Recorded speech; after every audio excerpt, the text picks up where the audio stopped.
Hey everybody, today I'm going to be talking about a few things that came to mind regarding the relationship between China, Russia, the United States, and Ukraine. And in a globalized economy, it's never going to be just about one person taking all. There's always going to be a bunch of winners and losers and a bunch of other key players in any event that will try to make the best opportunity out of terrible situations. So, this is going to be a longer video where we're going to be talking about speculation and questions and asking things, and we can use things like ChatGPT and Google as a reference when we're collecting data. And so whether it's Google or ChatGPT, it doesn't really matter. A lot of data we can find online can be maybe inaccurate in some ways, but what we can do is use these things as tools to better answer our questions. So my speculation would be, with any conflict or with any war, there is tons of money to be made, and there are thousands of people dying in Russia and Ukraine, but that doesn't mean that there isn't profit to be made. Now, it's always been this way. The United States, or many countries in general, have profited from military and wars. That's why we have military industrial complexes in America. War is a very profitable thing. But in more specific, I'd like to understand how the United States and China benefits from this. Now, from the top of my head, I could speculate that the Russian-Ukraine war has been going on for a very long time, over a decade now. And so if there's things like, if the United States or allies did bomb Nord Stream pipeline, this was to make more European economies and more economies in general reliant on the United States, rather than rely on China or Russia. So it could very well be that, this war is a proxy war between two hemispheres. And if, I don't think it is, but if this was an economic warfare of some sort, not warfare, but this was an economic struggle of becoming multipolar, and maybe China is trying to acquire as many trading partners as possible. Well, in a free market, that's what you want, but the United States may not be okay with China's economy is rising, because the United States views things as a zero-sum game. So when we look back into the past, we can reference things like the Chinese history, where the United States and other Western powers and colonialist and imperialist powers came into China and exploited China for cheap labor and the import of drugs and the export of their labor and natural resources.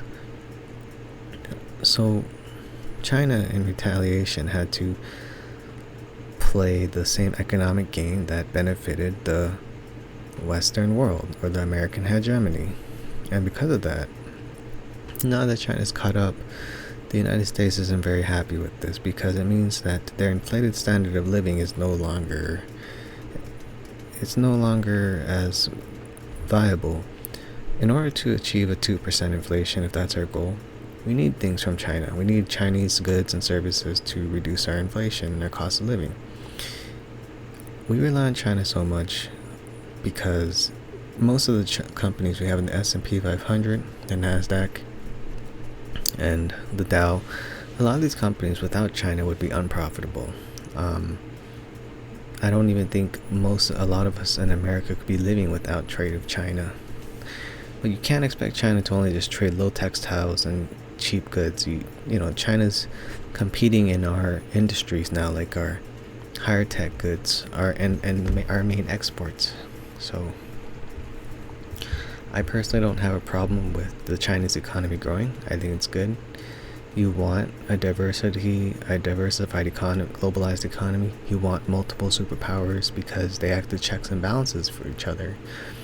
China's rise also benefits their economies as well, which helps raise the overall middle class, right? This helps people alleviate poverty by spreading the capital globally.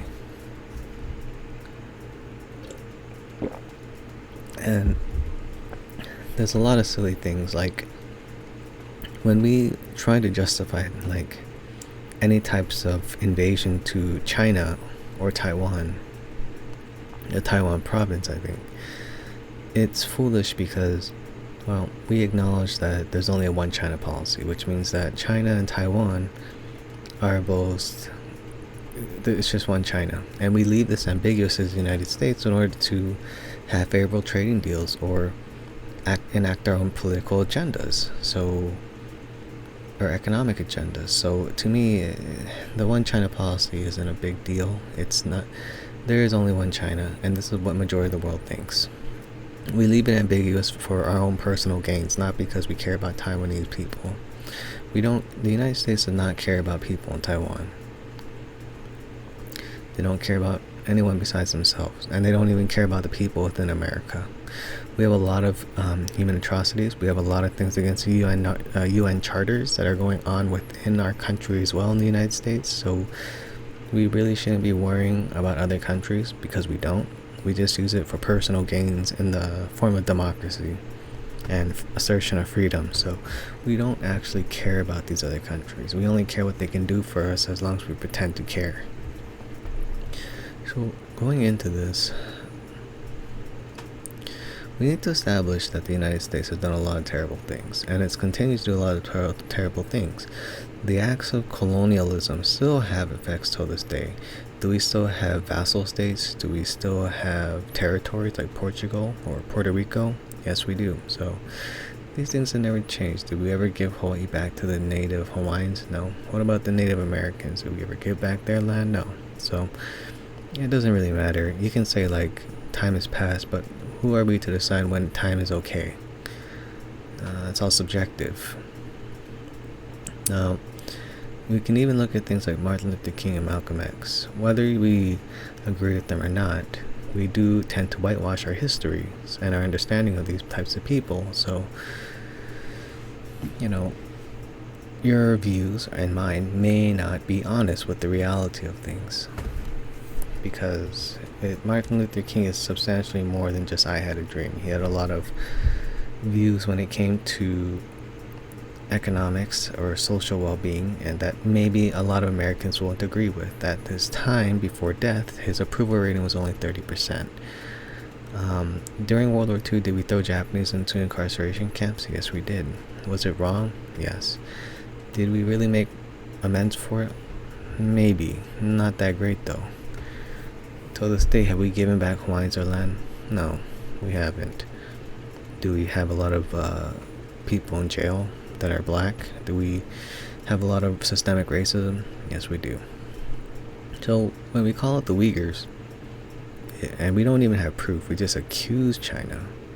It's like, don't we have our own systemic problems as well that we should probably address first, that may or may not be worse, right? So, moving forward, we should probably try to understand what's the relationship between China, Russia, Ukraine, and the United States and other countries. So I asked ChatGPT a few questions in regards to just open up the discussion, right? Brainstorm. So, is it possible once Russia and Ukraine de-escalate, China will help rebuild both Ukraine and Russia, which will help China's economy? And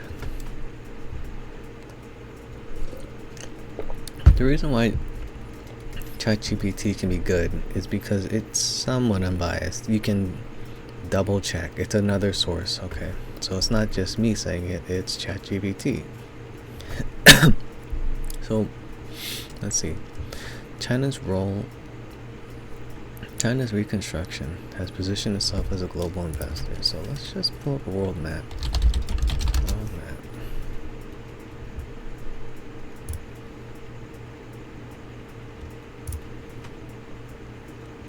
so we can get a better idea, like a better frame of mind. So when you look at these countries, let's see. Ukraine's right here. China's here. Russia's here. So, and the United States is here.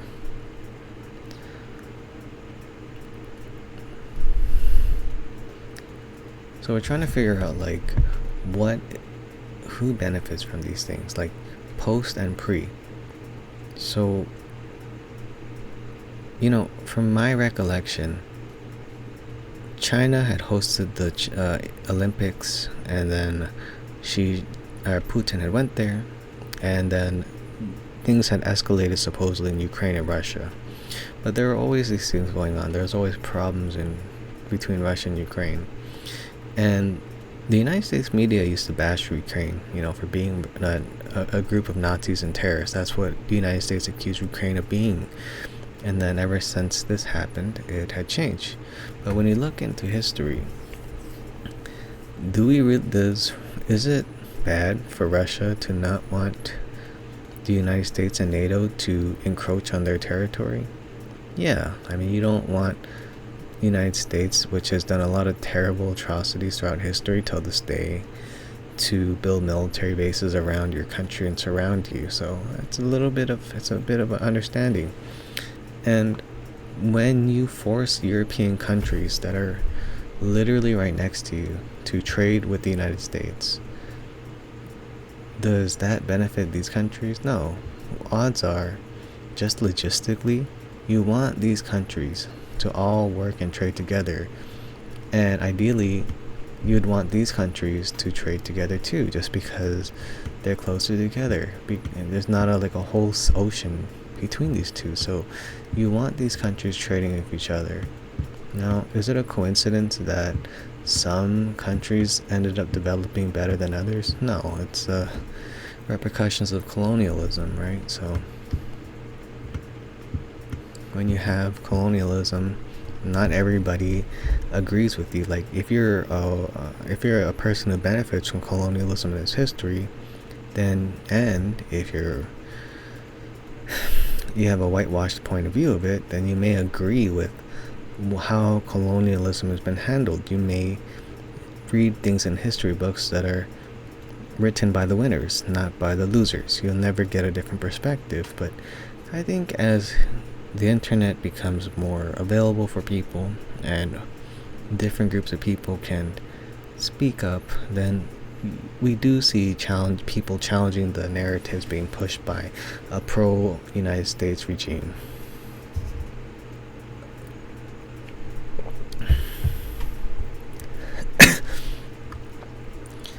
Let's see.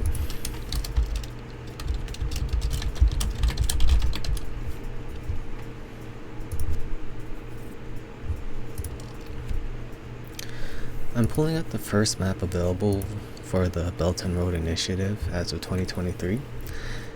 And the success of this thing is probably going to be a long-term investment. So it's not something that can be shown overnight. But when we look at these countries like China, it goes right through Russia, it goes right through Ukraine, and it circles all the way back to Spain, France, Italy, all these other places, right? And parts of Africa too. So it's pretty much this whole ecosystem of trading routes, right? Like the Silk Road. And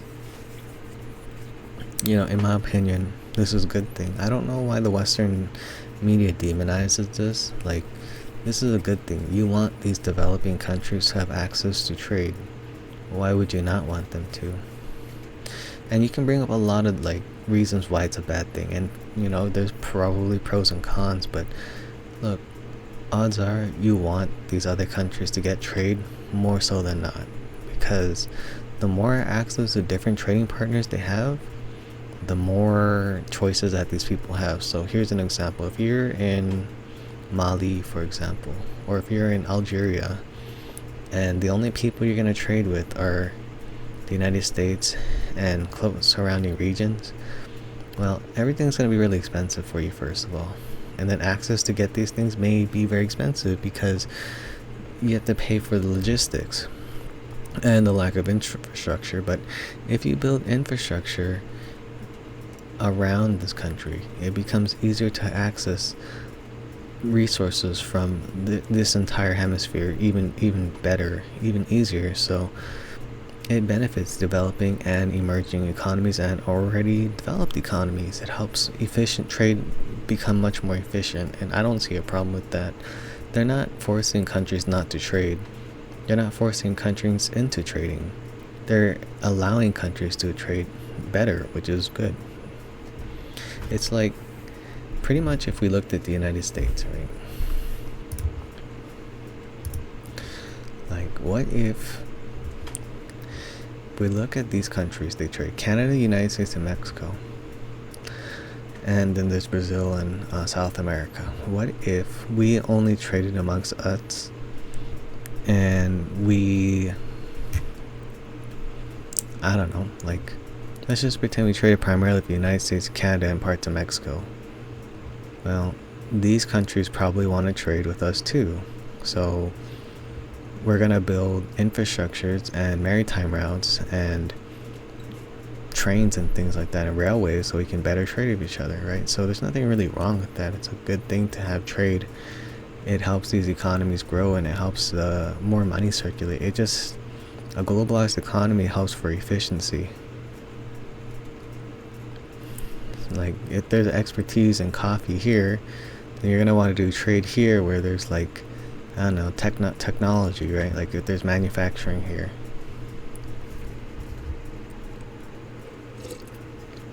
So no one's really convincing me, like, why the Belt and Road is a bad thing. And there's a lot of, like, false rumors when it comes to the Belt and Road, like debt trap diplomacy. Well, that's been proven false. Like, China's forgiven a lot of debt loans that have not been paid off, and when it comes to being whether or not it's profitable, these things generally take a long time to show. But even and what is profitable? Do you count that in dollars, or do you count that in trades and goods that are needed? None of these countries had to pick to trade with China. They're not forced to trade. They're not forced to be part of the Belt and Road. They willingly chose this. All these countries that do participate in the Belt and Road, that is up to them, and it's perfectly fine. Like, it's just giving them the option. There's nothing wrong with that. What's the alternative? There's either no alternative, or the United States or Europe.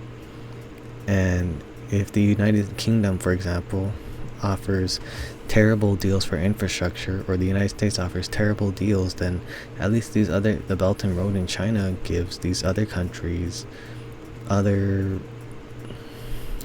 opportunities too, like more choices, better. So if China can do the same exact thing for half the cost, I'm going to take that deal, and there's nothing wrong with that. So when we look at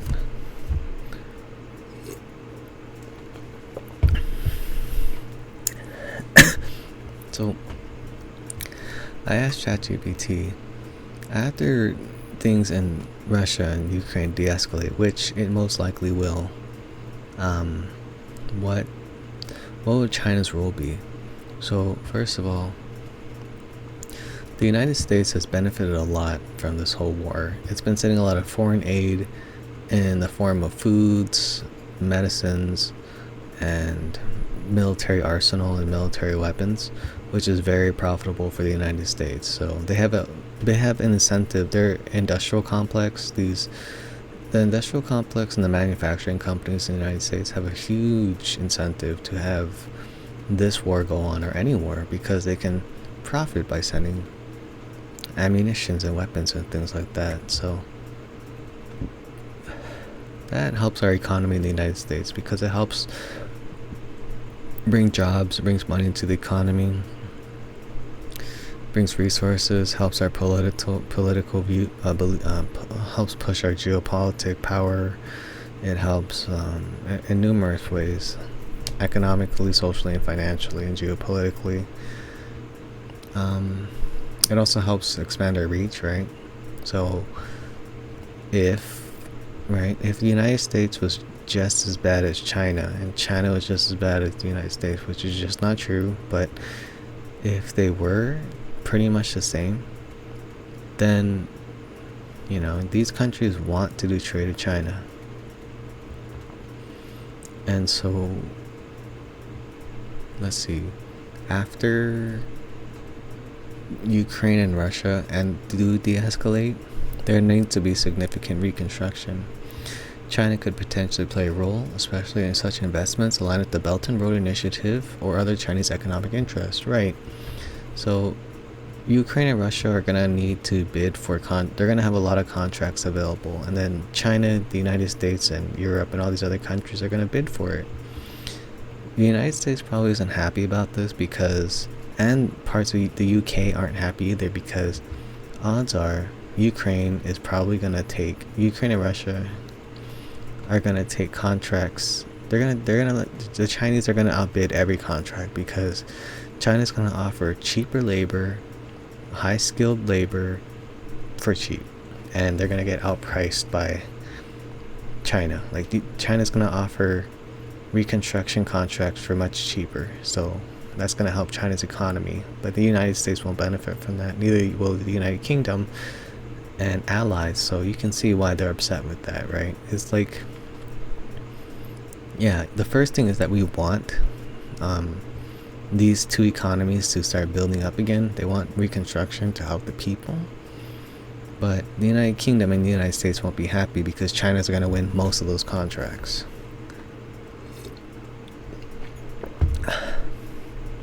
This can also bring things like validity to the Belt and Road Initiative, strengthen geopolitical relations as well, and economic relations too, and the infrastructure.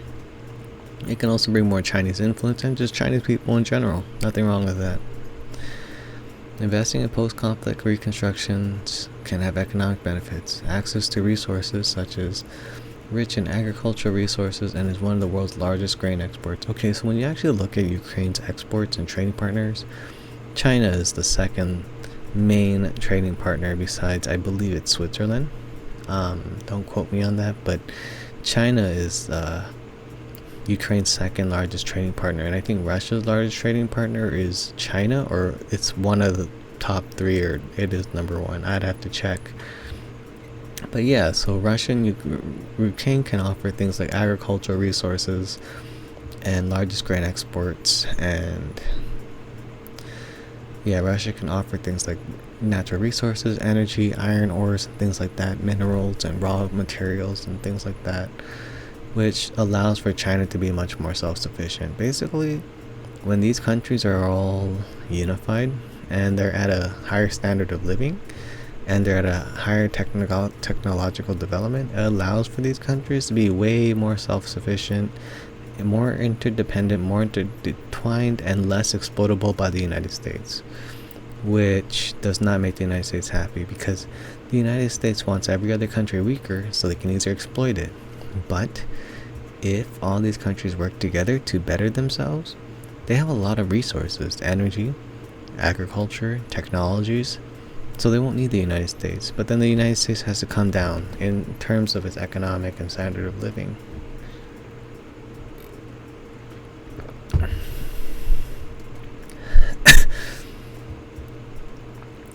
So, let's see, rebuilding can also open up markets for Chinese goods and services.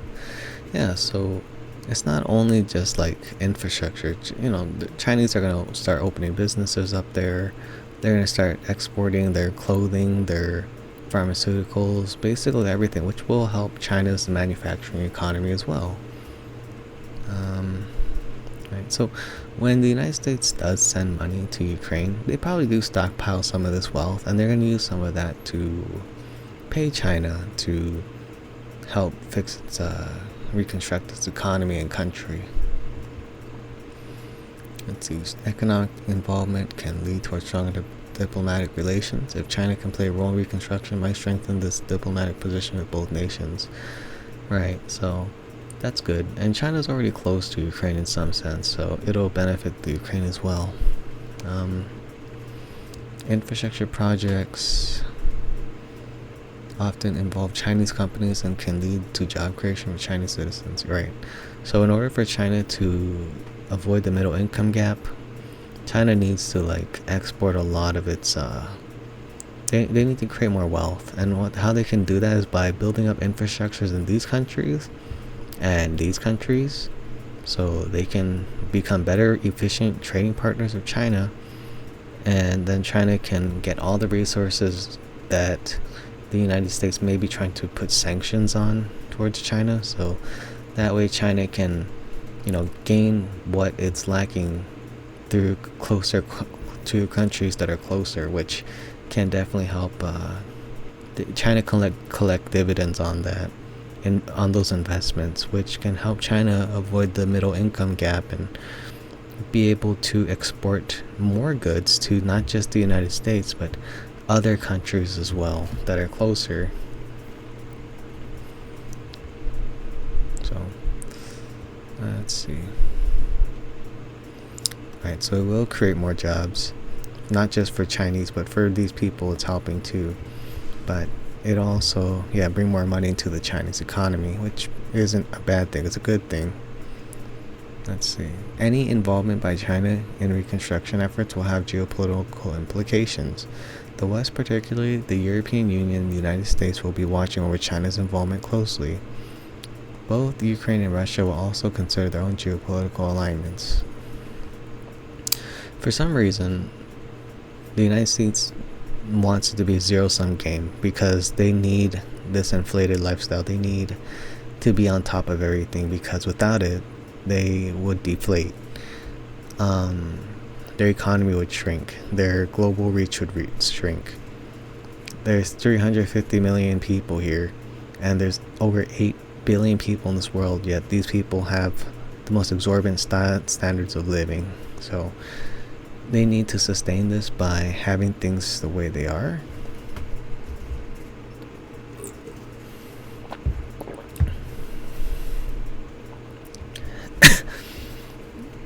I mean, when you look at the financial markets, you're telling me that all these other countries don't produce as much value? No. Maybe they're just being ripped off. The West, particularly the European Union and the United States, right? So, not all of Europe, but just its allies.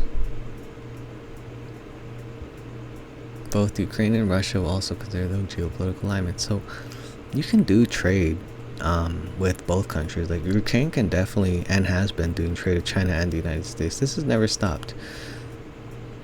I believe that as a percentage, Ukraine's trade with the United States has only been 3%, while China is like 23%, which is like their second largest trading partner.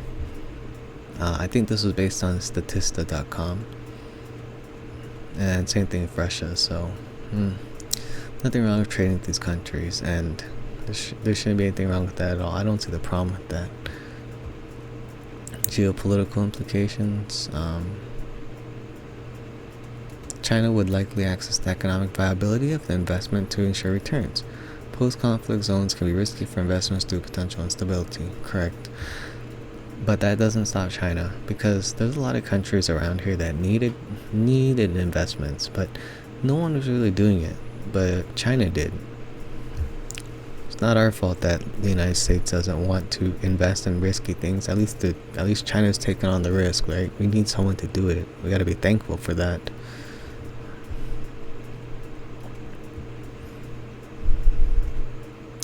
Local resentments. In other parts of the world, there have been concerns and criticisms about China's investment strategies, with claims of debt trap diplomacy. These potential issues could arise in Ukraine and Russia. It could, right? But is the United States IMF any better? The United States has always done debt trap diplomacy. That's where we got it from. It's a reference from the United States. It's a reference from like colonialists. Is it necessary that China's going to do that? No. And so far they haven't done that. China owns one port, and that's not okay. But the United States can own, and allies can own tons, and no one cares. The United States builds military bases all over the world, and no one blinks an eye. China doesn't. China only has one, and the whole world's screaming. Like, what is with that? I don't think the United States is substantially better in terms of the UN charters or human rights. I would argue that the United States could be worse in some aspects. So, as long as, like, to me, it's like, if China grows, there's nothing wrong with that. It helps these people, not a big deal. It's a good thing. Russia is a major global player with still insignificant resources. While it might welcome foreign investment in certain sectors, it's also like to be cautious, right? So there's some things that Russia could benefit. Like, Russia will definitely benefit from a growing China, and vice versa. So, but of course you don't want, if you're Russia, you don't want China in all your stuff, right? You don't want, and the same thing if China, you don't want to be too dependent on each other. You want to have a mutually assured, beneficial relationship, not a reliant, codependent one.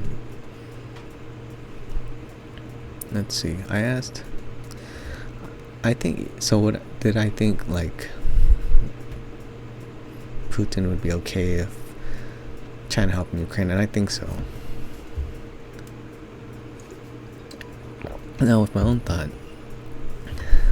Russia's goal isn't to kill everyone in Ukraine. Putin's goal is to have Ukraine give up and not join NATO and stay neutral, right? So rather than Ukraine join an organization like NATO, they just want Ukraine to stay neutral. That way the United States doesn't encroach on them. And there's a lot of other economic reasons too, but one of the main reasons, from my understanding, is that, they just want Ukraine to stay neutral. And maybe, Russia does want to merge with Ukraine, but I don't know too much about that part. I'm just viewing it as an economic thing. There's a lot of resources in Ukraine, just like every other country, but there's also a lot of people from Russia in Ukraine and vice versa. You have a lot of Ukrainians in Russia and a lot of Russians in Ukraine.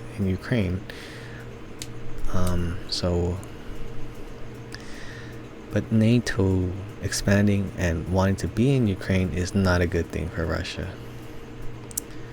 And my view would change if the United States and NATO weren't so concerning in some aspects. But Putin has said that he doesn't want to exterminate all of Ukraine. He could have very well done that easily if he really wanted to. He wants to have them submit and be neutral. He doesn't want Ukraine to have its own sovereignty. But the United States doesn't respect sovereignty when it comes to Native Americans or Hawaiians or other parts of Mexico or Palestinians. It's only whenever they only honor sovereignty when it's for them. So that's kind of weird, right? Russia and China have increasingly aligned their interests in certain areas, especially in the face of perceived Western antagonism, right? They have deepened their economics, military, and political ties over the years. This mutual understanding and collaboration might take Russia more accepting of Chinese involvement in Ukraine, provided it does not threaten Russia's strategic interests, right? So when things de-escalate, if China helps build the economy here for their own personal gains, it'll help Ukraine, China, Russia, and all these other economies around it. Not having unstable Ukraine is bad for everybody, even Russia. So Russia doesn't want to destroy these people. They want them to be integrated. They want, from my understanding, to be neutral. They don't want them to be more aligned with NATO and the United States interests. They want Ukraine to be free for everybody, I think. But when you join something like NATO, you're pretty much saying, I'm aligned with the United States, and anything the United States wants, I will do. And that's not good for any country that's not aligned with NATO or such. So let's see.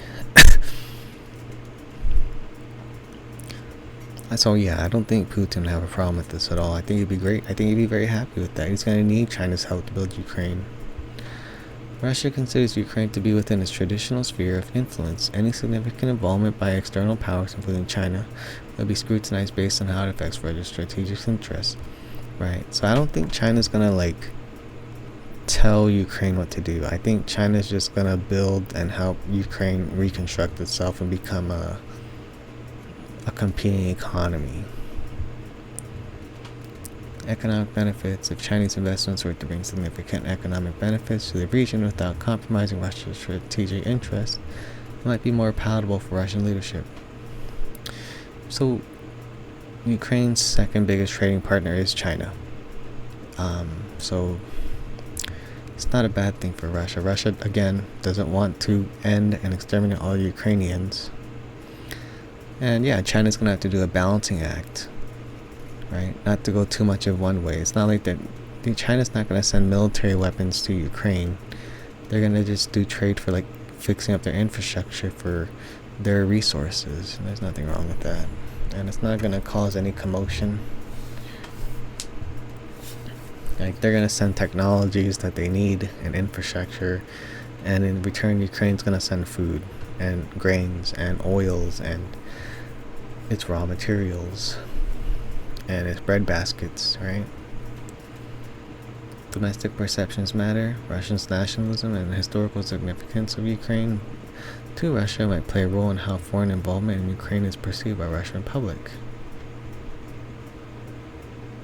Right. So, overall, I don't think there's anything wrong with this. I think this would be. I think Putin's gonna want China to come in and fix both Ukraine and Russia. And if China benefits, so be it. Is it possible that war is profitable? So we gotta understand, why is war profitable? The defense and arms manufacturing sectors can be seen as increased demand and profitability during conflict and heightened arms sales.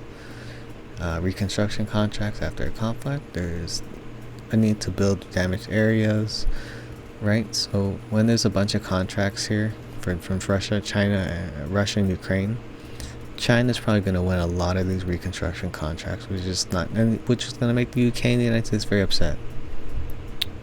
And it has. I think I read a paper on that somewhere. I wrote a paper on that too somewhere. Resource acquisition. Those who gain control of such resources can profit from its extraction and sale. Right, so I think that Ukraine's going to hold its autonomy to some sense. And yeah, whoever helps Ukraine's probably going to get a lot of its resources. It could be a resources and monetary compensation for infrastructure, for example. Alright, so yeah, there's going to be new supply chains and new markets, and it's probably going to be one that's more... Ukraine's probably going to be more dependent on regions that are closer to it. And there's the human cost of life, the economic cost. It can destroy old supply chains, but I don't think it necessarily has. I do think it's going to encourage Ukraine to be more dependent on China, though, and Russia. Or it can lead towards inventive degradation. So if China and all these other countries here can't offer, I think it's going to incentivize a lot of these countries to be more unified, because they're going to need each other more than ever.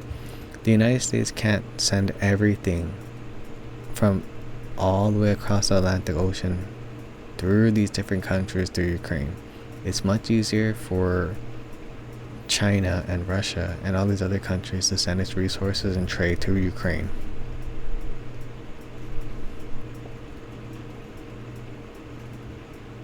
So yeah, there's also a lot of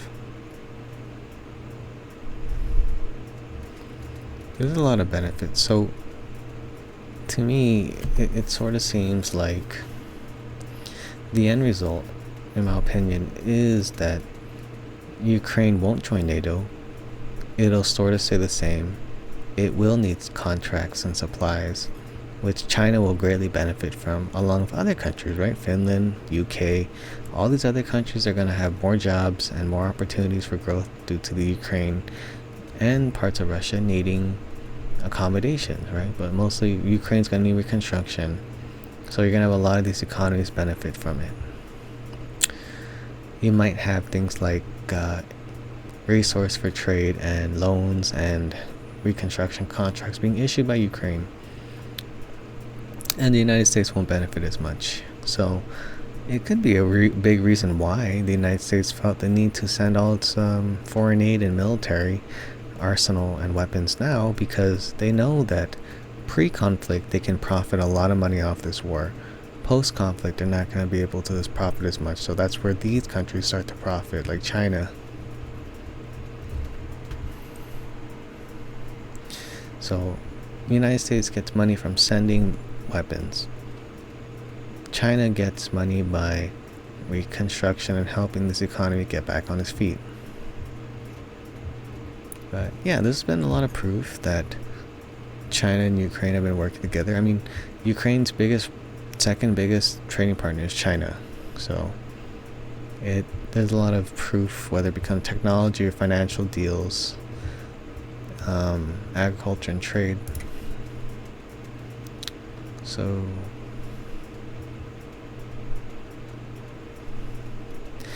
you're basically, in my opinion, it's gonna seem like China is in a really good place right now. Technologically, has a lot of manpower, has a lot of labor, has a lot of manufacturing and skills and blueprints. And emerging economies are gonna reference and need China, and they can trade their resources and raw materials for the means of production and whatever else a high technological country like China has, a very resourceful one. So if these countries offer resources like raw goods, oil, energy, foods, minerals, and a bunch of other raw materials, and China has the blueprints and manpower and infrastructure, this is a pretty good trade which can help these economies grow and compete with the West, which the United States probably doesn't like.